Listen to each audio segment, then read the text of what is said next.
সাবেক তিনসিসির বিচার অবশ্যই হতে হবে বললেন রিজভী। নির্বাচিত সরকার থাকলে মব এড়ানো সম্ভব হতো মন্তব্য মিন্টুর। কাউকে রাস্তাঘাটে অপমান করা, এই ধরনের ঘৃণ্য কাজের যাতে পুনরাবৃত্তি না হয় সেইটা এই সরকারকে লক্ষ্য রাখতে হবে। মব জাস্টিস করে যারা মনে করে যে আমরা সরকার পালাই দিচ্ছি, সরকার পালাই গেছে আমাদের ভয়ে, তারাই এই মব জাস্টিস সৃষ্টি করতেছে। দাড়িপাল্লা প্রতীক সহ জামায়াতের নিবন্ধন ফিরিয়ে দিল নির্বাচন কমিশন। দেশের গণতান্ত্রিক অগ্রযাত্রায় মাইল ফলক বলছে দলটি। টিউলিপের দুর্নীতি মামলা 30 জুনের মধ্যে বন্ধের দাবি হাস্যকর মন্তব্য দুদক চেয়ারম্যানের। হাজির না হলেও চলবে বিচার কাজ। চট্টগ্রামে কিছু শিক্ষার্থী এইচএসসি পরীক্ষা পেছানোর দাবিতে আন্দোলন করলেও এ নিয়ে কোনো সিদ্ধান্ত নেওয়া হয়নি বলছে শিক্ষা বোর্ড। অপেক্ষা পরিণত হয়েছে আক্ষেপে, পাকা হয়নি রাস্তা। পটুয়াখালী আউলিয়াপুরের মুচিরপুর ব্রিজের 2 কিলোমিটার রাস্তা মরণ ফাঁদ। যুদ্ধবিরতি লঙ্ঘনে তেহরানের জোরালো হামলার নির্দেশ ইসরায়েলের। অভিযোগ অস্বীকার ইরানের। তেল আবিবকে সতর্কতা ট্রাম্পের। এবং কলম্বোর শেষ টেস্টে আজ শ্রীলঙ্কার মুখোমুখি হচ্ছে বাংলাদেশ। সিংহলী স্পোর্টস ক্লাব মাঠে ম্যাচ শুরু হবে সকাল 10:30টায়।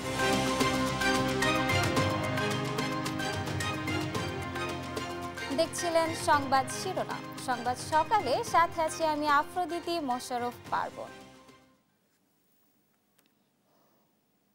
এবার বিস্তারিত। 3সিসির বিচার অবশ্যই হতে হবে জানিয়ে মবের পুনরাবৃত্তি যেন না হয় তা সরকারকে লক্ষ্য রাখার আহ্বান জানিয়েছেন বিএনপির সিনিয়র যুগ্ম মহাসচিব রুহুল কবির রিজভী। সরকারের ভাবমূর্তি নষ্ট করতে ফ্যাসিস্টের দোসর পুলিশ সদস্যরা আদালতে আসামিদের নিরাপত্তা দিচ্ছে না বলেও অভিযোগ তার। আর অনির্বাচিত সরকার থাকলে মবের সুযোগ তৈরি হয় বলে দাবি দলটির ভাইস চেয়ারম্যান আব্দুল আওয়াল মিন্টুর। সাইফুল রিপনের প্রতিবেদন। নবগঠিত ব্রাহ্মণবাড়িয়া জেলা বিএনপির নেতাকর্মীদের সাথে নিয়ে মঙ্গলবার বিএনপির প্রতিষ্ঠাতা শহীদ রাষ্ট্রপতি জিয়াউর রহমানের কবরে শ্রদ্ধা নিবেদন ও মোনাজাত করেন দলটির সিনিয়র যুগ্ম মহাসচিব রুহুল কবির রিজভী। রিজভী বলেন, শেখ হাসিনার ইচ্ছামাফিক নির্বাচন করায় অবশ্যই কাজী রকিবউদ্দিন, নুরুল হুদা ও কাজী আব্দুল আওয়ালের বিচার হতে হবে, তবে তা হতে হবে আইনসঙ্গতভাবে। মব সৃষ্টিতে দলের কেউ জড়িত থাকলে তার বিরুদ্ধেও ব্যবস্থা নেয়ার কথা বলেন রিজভী। আর কোন ধরনের বেআইনি কারো বাড়িতে আগুন দেওয়া, কারো বাড়ি ভেঙে ফেলা, কাউকে রাস্তাঘাটে অপমান করা, এই ধরনের ঘৃণ্য কাজের যাতে পুনরাবৃত্তি না হয় সেইটা এই সরকারকে লক্ষ্য রাখতে হবে। আদালত প্রাঙ্গণে পুলিশ দাঁড়িয়ে থাকে নীরবভাবে, সেখানে কি করে একজন আসামির উপর আক্রমণ হতে পারে? আসামির নিরাপত্তা তো সরকারের, তাহলে পুলিশ কি দায়িত্ব পালন করছে না? দ্রুত নির্বাচনের তারিখ ঘোষণার আহ্বানও জানান তিনি। এই সরকার জনগণের আন্দোলনের সরকার, অন্তর্বর্তীকালীন সরকার, এরা অতি শীঘ্র নির্বাচনের তারিখ ঘোষণা করে জনগণের ইচ্ছামতো সরকার গঠনের সুযোগ দেবেন। এদিকে রাজধানীর উত্তরার আজমপুরে 31 দফার গণসংযোগ কর্মসূচিতে অংশ নেন বিএনপির ভাইস চেয়ারম্যান আব্দুল আওয়াল মিন্টু। মত সৃষ্টিকারীদের আইনের আওতায় আনার দাবি জানান তিনি। একটা দেশে যদি নির্বাচিত সরকার না থাকে তাহলে সেই দেশ উন্নয়ন হয়েছে এরকম কোনো দৃষ্টান্ত আপনারা দেখাতে পারবেন না। ওই দেশে এরকমই হয় মব জাস্টিস। মব জাস্টিসের সাথে জড়িত তাদের সবাইকে আইনের আওতায় আনা হোক, কারণ মব জাস্টিস করে যারা মনে করে যে আমরা সরকার পালাই দিচ্ছি, সরকার পালাই গেছে আমাদের ভয়ে, তারাই এই মব জাস্টিস সৃষ্টি করতেছে। সংস্কার, বিচার, নির্বাচন নিয়ে বিতর্ক ছড়িয়ে নির্বাচন বানচালে ষড়যন্ত্র চলছে বলেও অভিযোগ করেন তিনি। আমাদের ভিতরে অনেকে আছেন, বিভিন্ন দল হয়তো থাকতে পারে যে আগে বিচার পরে সংস্কার, আগে সংস্কার পরে নির্বাচন, এগুলি সবই নির্বাচনকে বানচাল করা ষড়যন্ত্র। বিএনপির এই ভাইস চেয়ারম্যান বলেন, খালেদা জিয়া শুধু বিএনপির নয়, এখন দেশেরও নেতৃত্ব দিচ্ছেন। এখন তিনি বাংলাদেশের একজন রাষ্ট্রীয় নেত্রী। সাইফুল রিপন, দেশ টিভি, ঢাকা। চীনের সঙ্গে বিএনপির অভূতপূর্ব সম্পর্ক স্থাপিত হতে যাচ্ছে বলে মন্তব্য করেছেন বিএনপি মহাসচিব মির্জা ফখরুল ইসলাম আলমগীর। চীন সফরের দ্বিতীয় দিনে গেট হলে চীনের পররাষ্ট্র বিষয়ক উপমন্ত্রী সান ওয়েইডং এবং চীনের কমিউনিস্ট পার্টির আন্তর্জাতিক বিভাগের মন্ত্রী লিও জিয়ানচাওর সঙ্গে আলাদা দুটি বৈঠকের পর বিএনপি মহাসচিব একথা জানান। 1.5 ঘণ্টা স্থায়ী বৈঠকে দ্বিপক্ষীয় সম্পর্ক উন্নয়ন সহ আঞ্চলিক ও আন্তর্জাতিক সম্পর্ক উন্নয়নের বিষয়ে আলোচনা হয়। মির্জা ফখরুল বলেন, বাংলাদেশের জনগণের স্বার্থকে প্রাধান্য দেয় এমন উন্নয়নে গুরুত্ব দেবে চীন। বৈঠক শুরুর আগে বিএনপি মহাসচিবের নেতৃত্বে 9 সদস্যের প্রতিনিধি দলকে উষ্ণ অভ্যর্থনা জানান চীনের পররাষ্ট্র বিষয়ক উপমন্ত্রী সান ওয়েইডং এবং চীনের কমিউনিস্ট পার্টির আন্তর্জাতিক বিভাগের মন্ত্রী লিও জিয়ানচাও।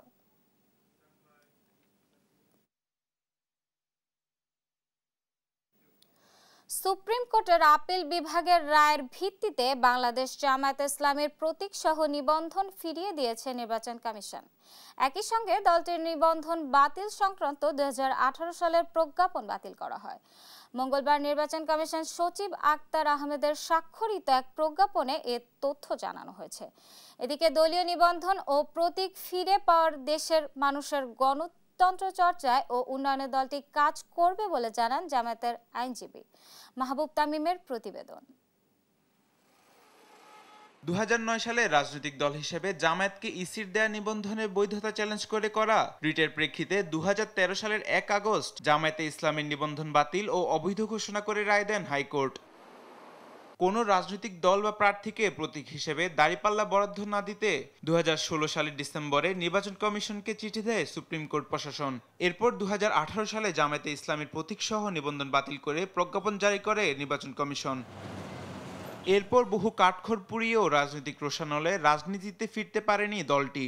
সবশেষ বিগত আওয়ামী লীগ সরকারের আমলে 2024 সালের 1 আগস্ট জামায়াত শিবিরকে নিষিদ্ধ করে প্রজ্ঞাপন জারি করেছিল স্বরাষ্ট্র মন্ত্রণালয়। তবে গণঅভ্যুত্থানে দেশের পট পরিবর্তনে 5 আগস্টের পর নিবন্ধন ও প্রতীক ফিরে পেতে হাইকোর্টে রিট করে দলটি। শুনানি শেষে চলতি বছরের 1 জুন রাজনৈতিক দল হিসেবে বাংলাদেশ জামায়াতে ইসলামীর নিবন্ধন বাতিল অবৈধ ঘোষণা করে রায় দেয় আপিল বিভাগ। সর্বোচ্চ আদালতের নির্দেশে 4 জুন দলীয় প্রতীক দাঁড়িপাল্লার সঙ্গে বাংলাদেশ জামায়াতে ইসলামীর নিবন্ধন ফেরত দেওয়ার নীতিগত সিদ্ধান্ত নেয় ইসি। অবশেষে মঙ্গলবার দলটির নিবন্ধন ও প্রতীক দাঁড়িপাল্লা ফিরিয়ে দিয়ে প্রজ্ঞাপন জারি করে নির্বাচন কমিশন। দলীয় নিবন্ধন ও প্রতীক ফিরে পাওয়ায় দেশের মানুষের গণতন্ত্র চর্চা ও উন্নয়নে কাজ করবে দলটি, এমন প্রতিক্রিয়া দিয়েছেন জামায়াতের আইনজীবী। এই প্রক্রিয়ার মধ্য দিয়ে বাংলাদেশ জামায়াত ইসলামী গণতান্ত্রিক রাজনীতিতে গঠনমূলক ভূমিকা পালন করবে, এটি সকলেরই প্রত্যাশা। জাতি, ধর্ম, বর্ণ, শ্রেণী নির্বিশেষে সকলেই একাকার হয়ে জামায়াত ইসলামীর এই ন্যায় বিচার প্রতিষ্ঠার আন্দোলনে শরিক হবেন, এটাও আমরা প্রত্যাশা করি। নিবন্ধন ফিরে পাওয়াকে বাংলাদেশের গণতান্ত্রিক অগ্রযাত্রায় একটি মাইলফলক বলছেন জামায়াত নেতারা। অন্তর্বর্তীকালীন সরকারের নিরপেক্ষতার প্রতি জামায়াতের আস্থা রয়েছে বলেও জানান তারা। নির্বাচনের প্রক্রিয়া প্রস্তুতির পথে এটা তো এক ধাপ অগ্রগতি আলহামদুলিল্লাহ। গোটা জাতির লক্ষ কোটি আমাদের সুধী শুভাকাঙ্ক্ষীরা তো এই আদেশের জন্য, এই সুন্দর মুহূর্তের জন্য অপেক্ষা করছিল। বর্তমান অন্তর্বর্তীকালীন সরকারের নিরপেক্ষতার ব্যাপারে আমরা আস্থা রাখতে চাই, কারণ এটা জন আকাঙ্ক্ষার ভিত্তিতেই এই সরকার দায়িত্ব পালন করছে। নিবন্ধন ফিরে পাওয়ায় দলটির নির্বাচনে অংশ নিতে আর কোনো বাধা রইল না। মাহবুব তামিম, দেশ টিভি, ঢাকা। জাতীয় অর্থনৈতিক পরিষদের নির্বাহী কমিটির একনেকের সভায় 8,974 কোটি টাকার 17 প্রকল্প অনুমোদন দেওয়া হয়েছে। মঙ্গলবার পরিকল্পনা কমিশন চত্বরের এনইসি সম্মেলন কক্ষে প্রধান উপদেষ্টা ও একনেক সভায় এ অনুমোদন দেন প্রধান উপদেষ্টা।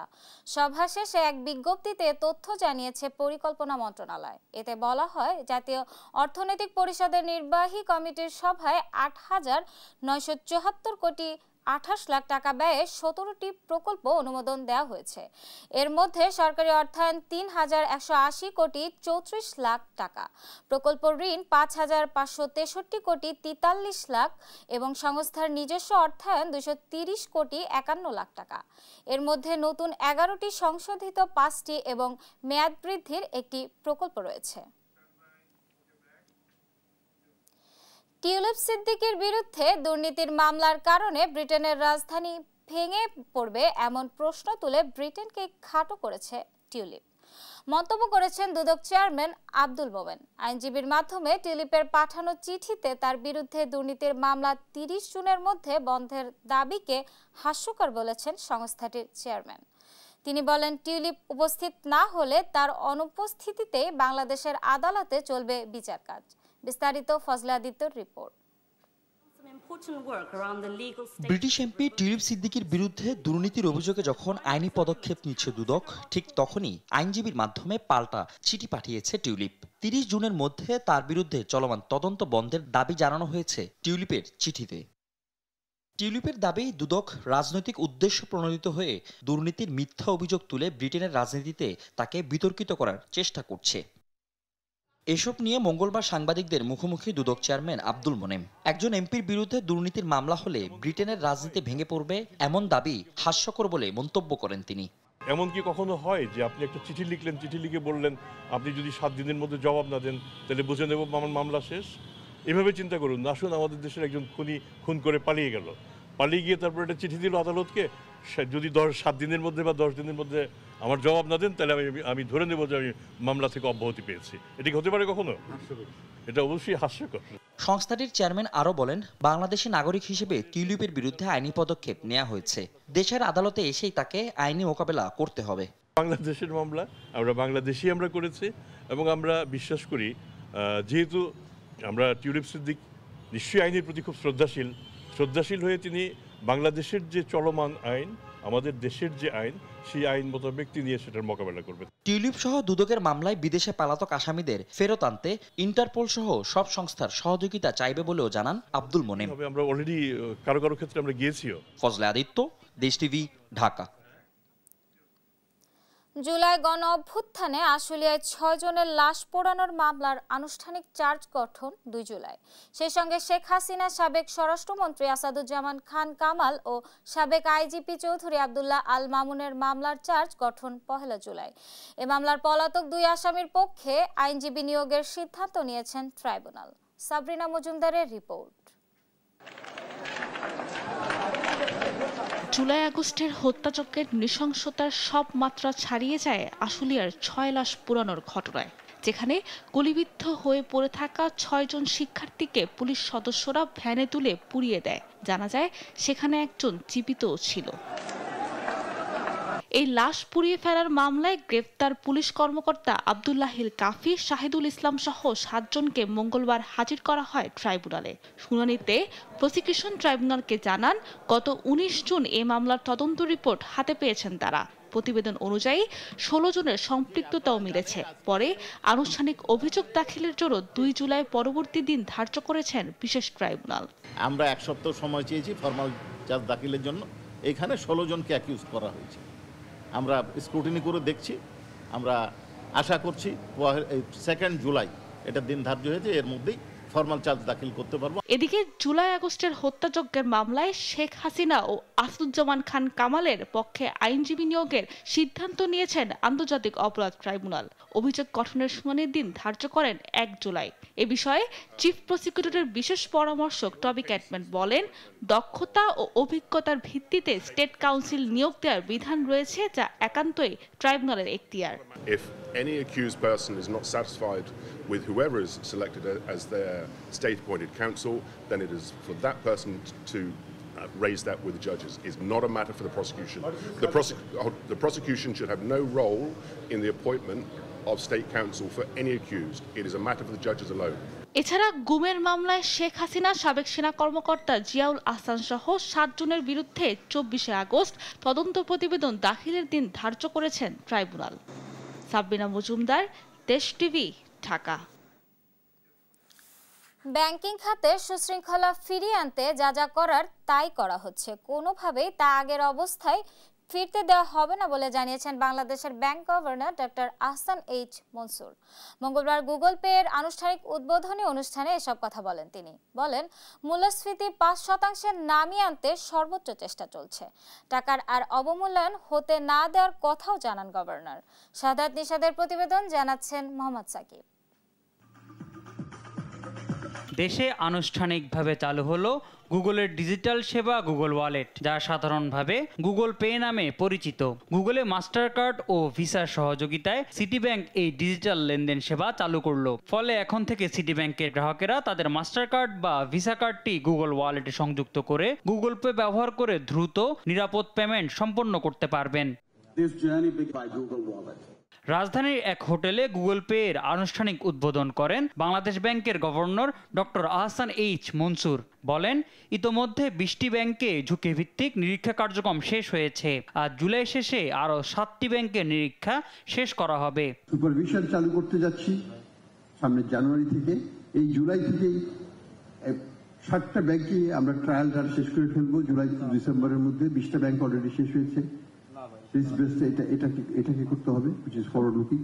তো আমরা চেষ্টা করছি ব্যাংকিং খাতে সুশৃঙ্খলা ফিরিয়ে আনতে, যাতে আগের মতো অবস্থায় আর কোনোদিন যেন আমাদের ব্যাংকিং খাত ফেরত না যায়। মূল্যস্ফীতি 5% নামিয়ে আনার ঘোষণা দেন গভর্নর। বলেন, টাকাকে কোনোভাবেই অবমূল্যায়িত হতে দেবেন না তিনি। আমাদের টাকা কখনোই যেন অবমূল্যায়িত, মানে কোনো প্রকৃত কারণ ছাড়া অবমূল্যায়িত না। স্পেকুলেটিভ প্রেসার, আমি যেটা আগেও বলেছি এখনো বলি, যে দুবাইয়ের থেকে আমাদের টাকার মান নির্ণয় হবে না। আমাদের টাকার মান নির্ণয় হবে বাংলাদেশের ব্যাংকিং খাতের ইন্টারব্যাংক মার্কেটে, আমাদের বাজারে, নট আউটসাইড মার্কেট। এই সময় অনুষ্ঠানে উপস্থিত মার্কিন দূতাবাসের ভারপ্রাপ্ত রাষ্ট্রদূত দুর্নীতিমুক্ত সমাজ গড়তে বাংলাদেশকে সহযোগিতা করার আশ্বাস দেন। মোহাম্মদ সাকিব, দেশ টিভি, ঢাকা।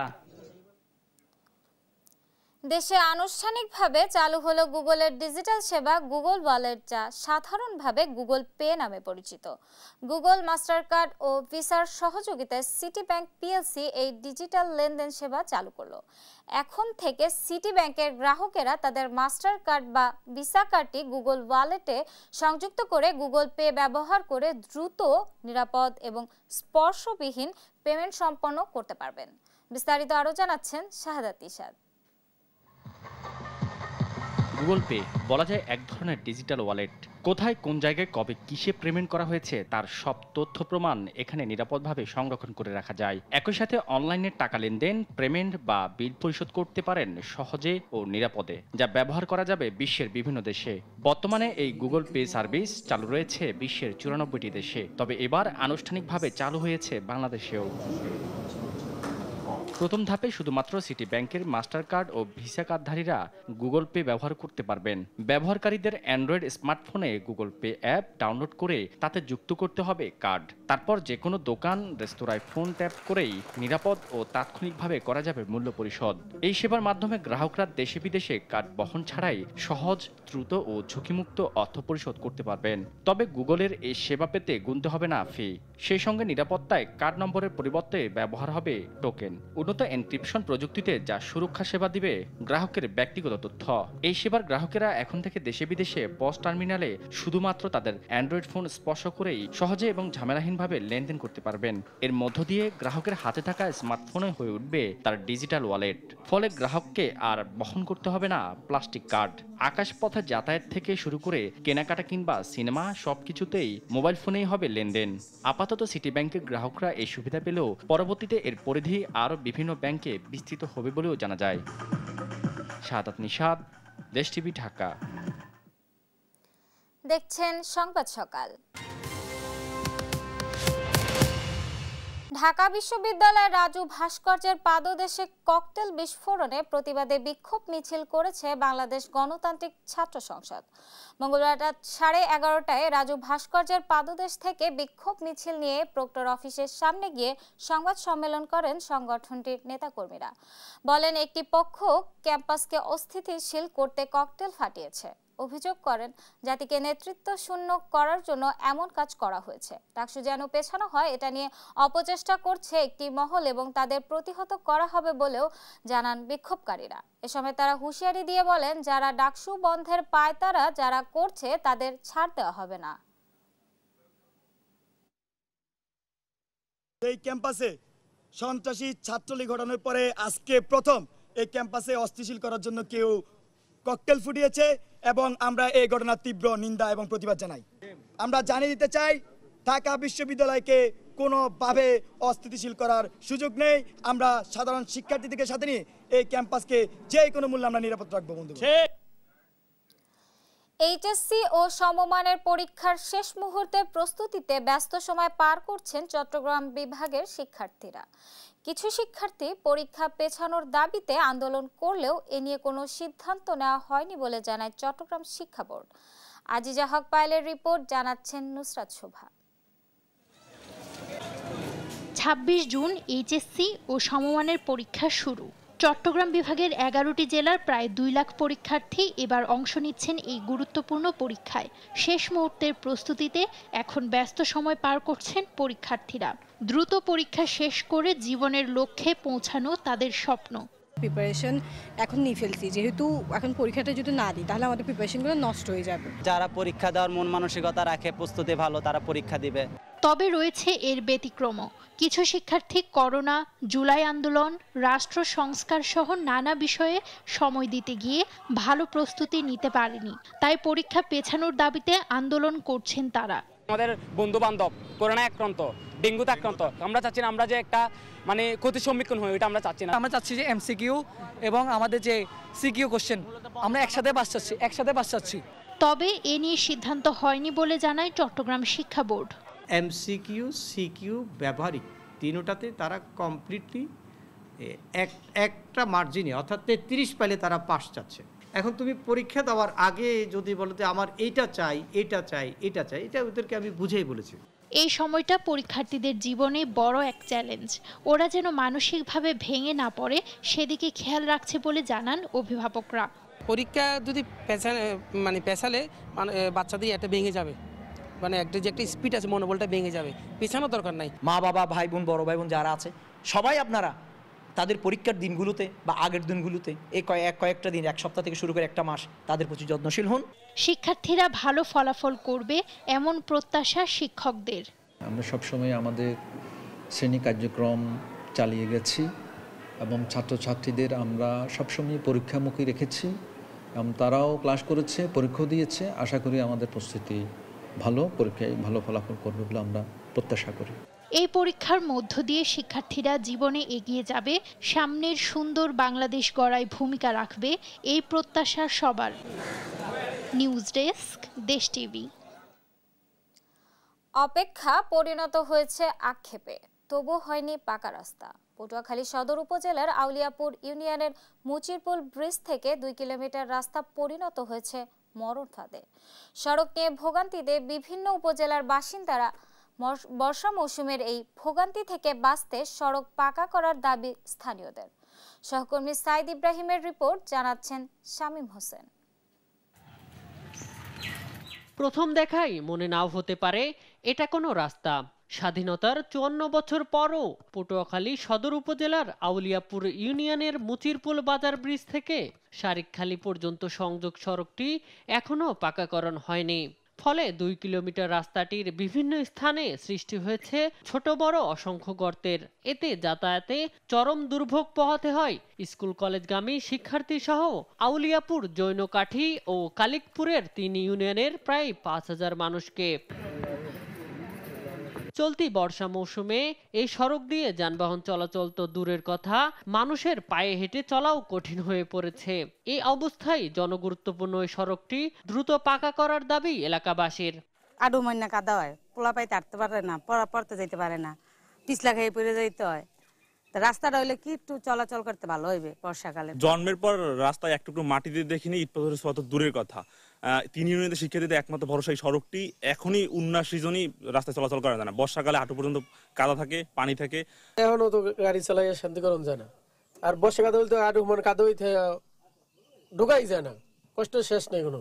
এই শীঘ্রই সরকারের কাছে দাবি যে আমাদের রাস্তাটা তাড়াতাড়ি হয়ে যায়, আমাদের চলাফেরা খুবই কষ্টকর। স্থানীয় সরকার প্রকৌশল অধিদপ্তরের এই কর্মকর্তা জানান, জেলার অবকাঠামো উন্নয়নে একটি প্রকল্প তৈরি হচ্ছে, যেখানে সদর উপজেলার রাস্তাটির সংস্কার প্রস্তাবনাও যুক্ত করা হয়েছে। পটুয়াখালী জেলা অবকাঠামো উন্নয়ন একটা প্রকল্প তৈরি হচ্ছে। এই প্রকল্পতে আমরা আউলিয়াপুর ইউনিয়নের, সদর উপজেলা আউলিয়াপুর ইউনিয়নের রাস্তাটি প্রস্তাবনা প্রেরণ করছি। এটা আগামী জুলাইয়ের পরবর্তীতে এই প্রকল্পটা রান করবে। 3 ইউনিয়নের মানুষের যাতায়াতের জনগুরুত্বপূর্ণ এই সড়কটি কর্তৃপক্ষ দ্রুত পাকা করে স্কুল কলেজগামী শিক্ষার্থী সহ জনসাধারণের চলাচলের দুর্ভোগ লাঘব করবে, এমনটাই প্রত্যাশা স্থানীয়দের। নিউজ ডেস্ক, দেশ টিভি। আবার এসেছে আষাঢ়। গ্রীষ্মের তীব্র দাবদাহের পর বৃষ্টি ছড়া দিনগুলো বাংলার মানুষ এখন উপভোগ করছে ভালোবাসা নিয়ে। আবেগঘন বাঙালি জীবনে বর্ষা আসে অন্যরকম আবেদন নিয়ে। বর্ষা নিয়ে রচিত কবিতা, ছড়া ও গানে সমৃদ্ধ বাংলা সাহিত্য। বর্ষার রোমান্টিক রূপের ব্যবহার, প্রেম ভালোবাসার মিশ্রণে গল্প উপন্যাসেও এসেছে ভিন্ন ব্যঞ্জনা। রবিউল ইসলামের ছবিতে কাজী শাহেদের প্রতিবেদন। বজ্র মানিক দিয়ে গাঁথা আষাঢ় তোমার মালা। দৃষ্টিতে বৃষ্টি ঝরে, প্রকৃতিতে নিত্য মেঘ বর্ণার। আবেগঘন বাঙালি জীবনে বর্ষা আসে অন্যরকম আবেদন নিয়ে।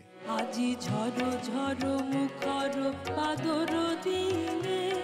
মেঘরং প্রকৃতিতে মন পাতলেই কানে বাজবে জলের ঝংকার। মেঘ হাসি ছড়িয়েছে কদম বনে।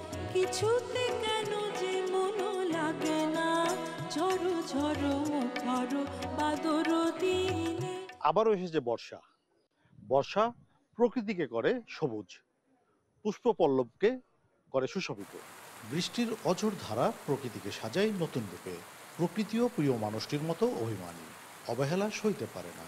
আর সেই মান অভিমানের পালাই আষাঢ় শ্রাবণ বাড়িধারাই গ্রামনগরে মানুষের নিবজ্জন হয় বৃষ্টির অভিসারে। কারো কাছে বর্ষা মানে দুঃখ বিলাস, কারো কাছে হলো প্রেমের আগমন, কারো কাছে হলো স্মৃতিচারণ, বিভিন্ন রকম, মানে এক একজনের কাছে বর্ষা এক এক রকম। বর্ষা হলেই মানে আমার দাদু বাড়ির কথা মনে পড়ে অথবা নানু বাড়ির কথা মনে পড়ে, যেখানে আমরা আসলে বৃষ্টি হলেই দেখা যায় পুকুরে ঝাঁপাইতাম। হলে যেহেতু থাকি, বান্ধবীদের সঙ্গে মুড়ি পার্টি করি এরকম, কিংবা আমাদের হলের মাঠে আমরা বৃষ্টি যাপন করি। বর্ষা কি তবে নির্জনে তাড়িত করে, পরিচিত করে বিরহে? বিচ্ছেদ উদযাপনের সেই রং বর্ষা মাখিয়ে দেয় প্রকৃতিতে। বর্ষা আনন্দের বিষয়, বর্ষা প্রাণ প্রাচুর্যের বিষয়। আমাদের বাঙালি জীবনে বর্ষা হচ্ছে আমরা বলি ফার্টিলিটি কাল্টের বিষয়, অর্থাৎ কিভাবে নতুন ফসল আসবে, এটা কৃষকের জন্য আনন্দের। বর্ষাই বুঝি প্রকৃতিকে প্রণতি জানানোর সঠিক লগ্ন। বর্ষায় সজীব হয় ফসলের মাঠ, উর্বর হয় ভূমি। মেঘ বৃষ্টির আদরে জলও হয়ে ওঠে চঞ্চল। এটা যেমন সাহিত্য, সঙ্গীত এবং কবিতায় এবং আমাদের চিত্রশিল্পে এর যে নিবিড় পরিচর্যার মাধ্যমে রূপায়ণ ঘটেছে, তেমনিভাবে এখানকার মানুষের মধ্যে বর্ষাকালের প্রভাব দিগন্ত বিস্তারী বলতেই হবে আর কি। বর্ষাকালে অর্থনীতিতে বিশেষ করে কৃষকদের একটু দুর্দশাটা বাড়ে, কেননা আমরা জানি যে বর্ষাকালে অর্থনীতিতে অনেক ফসল আছে, সেগুলো ফসলের জমিতে পানি উঠে যায়। পানি উঠে গেলে সেই ফসলগুলো তাড়াতাড়ি কৃষকদের বিক্রি করতে হয়, যার ফলে তখন যোগানটা বেড়ে যায়। যোগান বেড়ে গেলে বাজারের দামটা কমে যায়। বর্ষা অর্থনীতিতে প্রাণ আনে যেমন, তেমনই আবার নগর অব্যবস্থাপনায় বৃষ্টির অবিরাম ঝরে পড়া দুর্ভোগও আনে জনজীবনে। যদি মন কাঁদে তুমি। কাজী শাহেদ, দেশ টিভি, রাজশাহী। দেখছেন সংবাদ সকাল। এবার ইরান ইসরায়েল যুদ্ধ প্রসঙ্গ।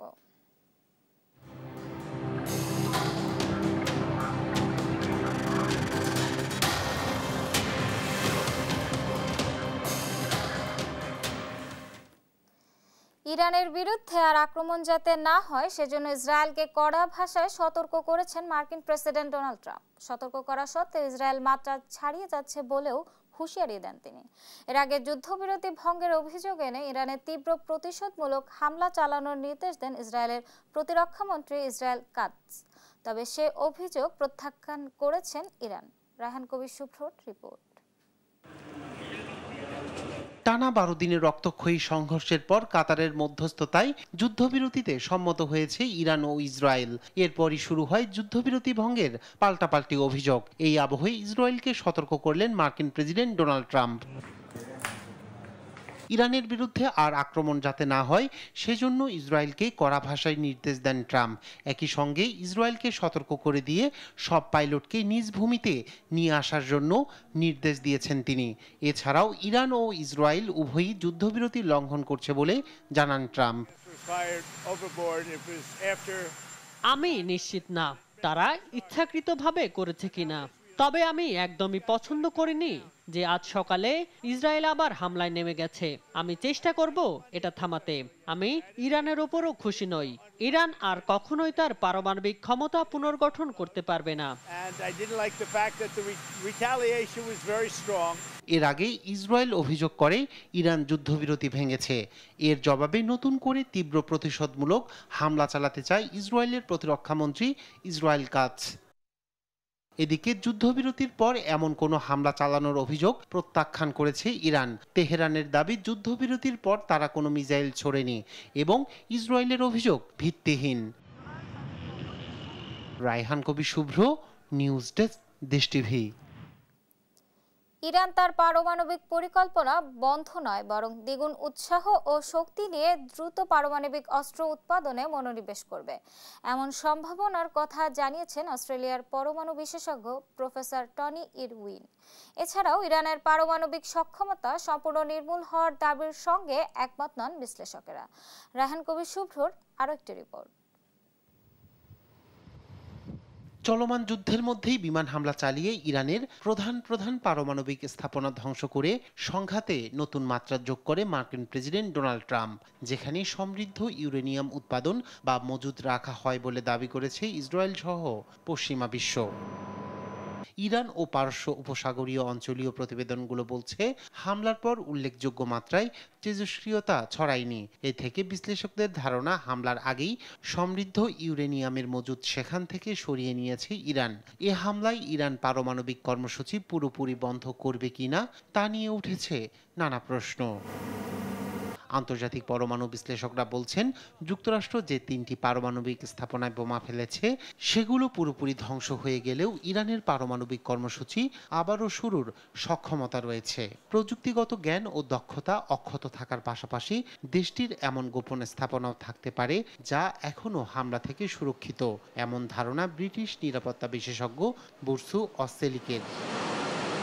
অস্ট্রেলিয়ান ন্যাশনাল ইউনিভার্সিটির nuclear physics and accelerator application বিভাগের অনারারি অ্যাসোসিয়েট প্রফেসর টনি ইরউইনের মতে পারমাণবিক পরিকল্পনা থেকে পিছু হটবে না ইরান, উল্টো দ্বিগুণ উৎসাহ ও শক্তি নিয়ে পারমাণবিক অস্ত্র উৎপাদন শুরু করবে দেশটি।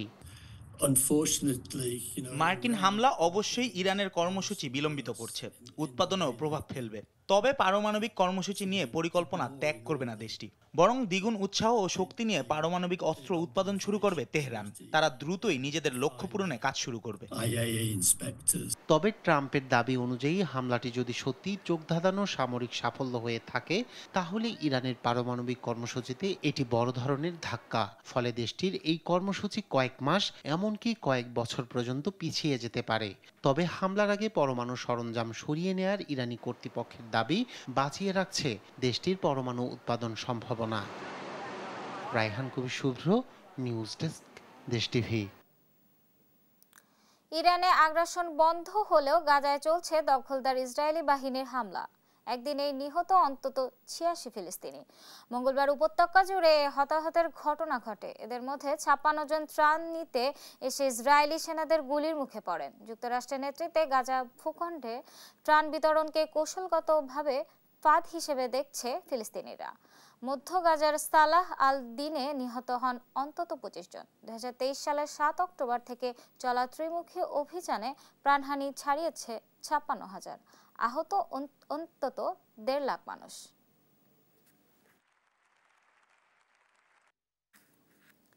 দেখছেন সংবাদ সকাল।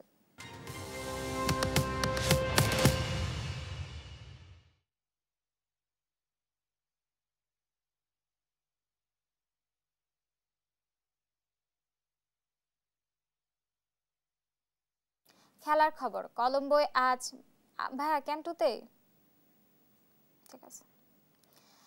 কলম্বোয় আজ মাঠে গড়াতে যাচ্ছে বাংলাদেশ শ্রীলঙ্কার মধ্যকার 2 ম্যাচ সিরিজের তৃতীয় ও শেষ টেস্ট। গলে ইতিহাস গড়েও জয় না পাওয়ার আক্ষেপ নিয়ে শান্তর দলে এবার মাঠে নামবে সিরিজ জয়া লক্ষ্য